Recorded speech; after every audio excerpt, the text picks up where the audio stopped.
strict laws, penalty, jail, disease, health inspectors, all those things.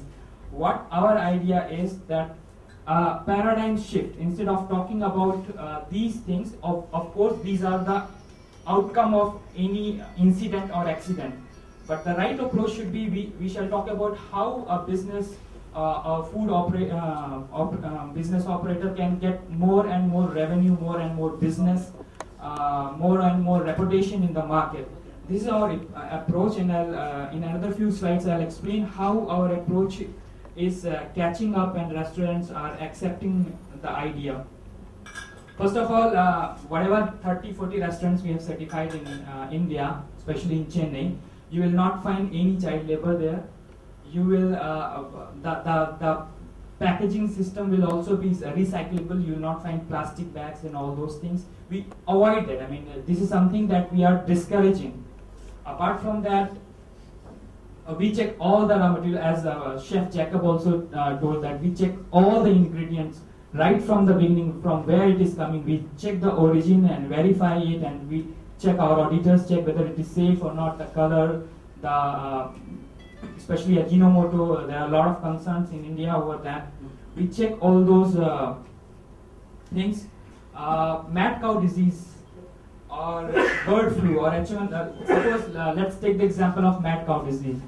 If we implement halal, there won't be any chances of mad cow disease. The reason behind it, 1400 years back, Prophet himself said that the animals basically the mad cow disease happens when the cow, the animal is fed with the same animal fat or its derivatives or proteins. If they are fed with the same food, then it is likely that the disease will spread. So in halal law, it has been laid out very clearly that the animal or bird shall not be fed with the same animal or bird. So it can be we can keep away with these kind of disease if we implement halal. A little about meat also. Why halal meat is more hygienic compared to non-halal meats. Basically, there is a law that a Muslim should slaughter the animal. There is a proper way, a proper method of slaughtering also, in which all the veins should be cut, but the spinal cord should be left. This is because we want the blood to come out fully, and we all know that all the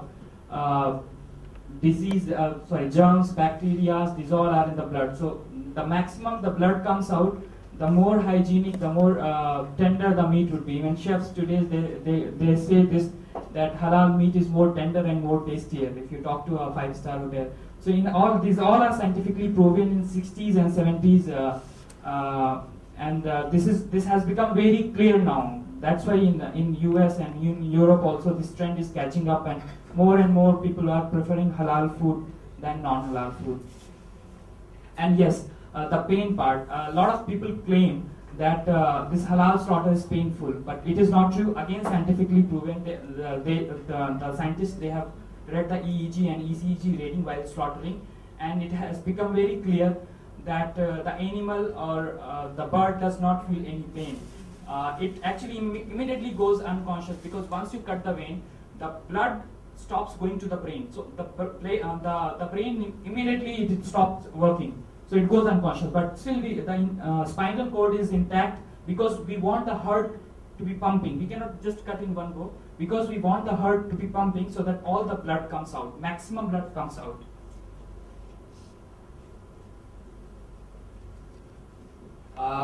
A very good example, in India we can see everywhere, anyone can write halal in their restaurant. But in Sri Lanka, it's not that way. No one can claim, no restaurant can claim, there is a government law, no one can claim halal unless and until it is certified by some agency. And I think there are 1 or 2 agencies which are designated by government itself.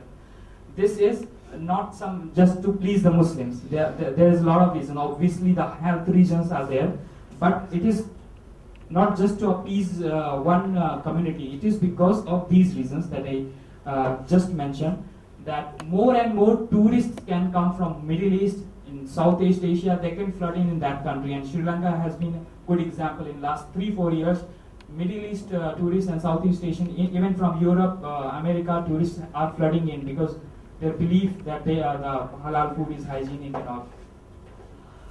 Once the country has neat image that they have halal food, not only in restaurant industry but the production, the export, the economy grows because as I said in earlier slides, and there was a video presentation also in which the CEO of Oblimeter, they claim that the whole market is $2.1 trillion and it is growing $500 billion per annum. So it is a huge market which must be tapped. In India, I have just put the example that the way veg and non-veg logo is there, if we implement halal and halal logo also, it will simply boost the economy. Obviously, the hygiene will be promoted, and we have to educate our community and our restaurant industry about this. Labeling and or halal certification.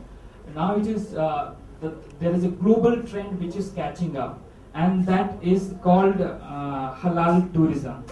Because based on this, people are from different countries. The government itself, like if you go to Thailand, the Thai government itself is doing halal certification. They have designation under Ministry of Culture. The Thai government is doing.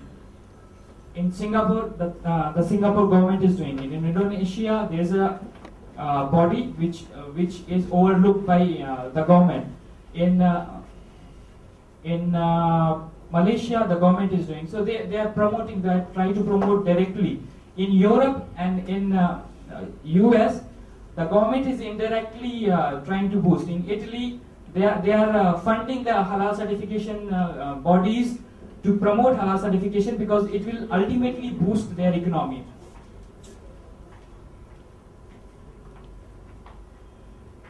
This I already covered. I would like to cover extensively about what is halal friendly tourism and what is halal friendly medical tourism and how is it gonna help the economy and how is it gonna help in India to attract more and more tourists to India. These are some of the plans and some of the things already implemented. Like just now we implemented halalindiarestaurant.com website, and there are other things that we do. We do training. We have already organized a training in China.